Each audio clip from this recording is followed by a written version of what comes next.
kenalin tentang beberapa materi yang ada di pengantar akuntansi 2. Oke guys, jadi materi yang pertama ada petty cash. Petty cash itu adalah dana kecil yang disimpan dalam bentuk tunai untuk membiayai pengeluaran kecil dan tidak terduga dalam suatu organisasi atau perusahaan. Dana ini biasanya digunakan untuk membayar biaya-biaya kecil seperti biaya perjalanan, biaya makan, atau biaya lain-lain yang tidak dapat dibayar melalui proses pembayaran normal.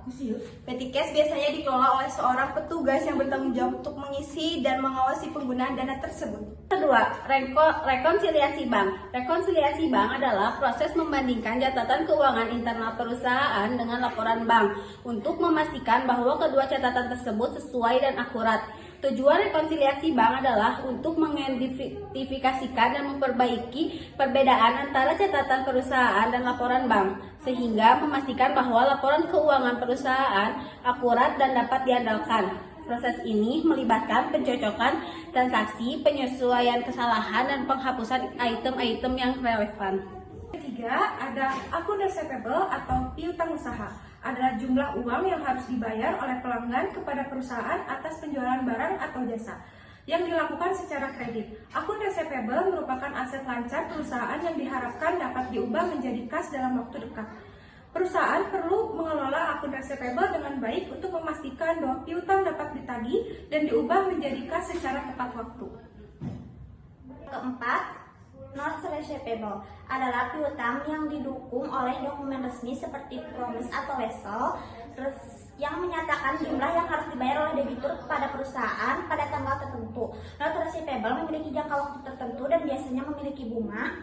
Ini dianggap sebagai aset perusahaan yang dapat diubah menjadi kas pada saat jatuh tempo.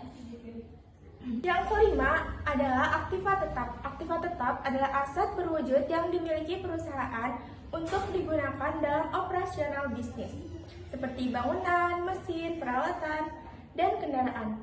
Aktiva tetap memiliki umur ekonomis yang panjang dan tidak dimaksudkan untuk dijual dalam kegiatan normal perusahaan.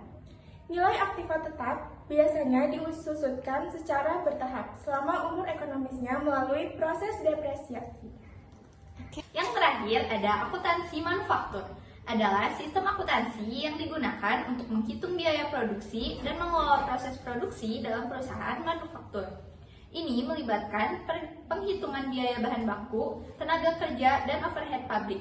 Untuk menentukan biaya produksi produk, akuntansi manufaktur membantu perusahaan memantau dan mengontrol biaya produksi serta menentukan harga jual produk yang tepat.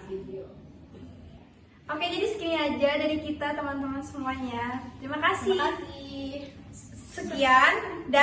Sekian dari kita. Terima kasih dan semoga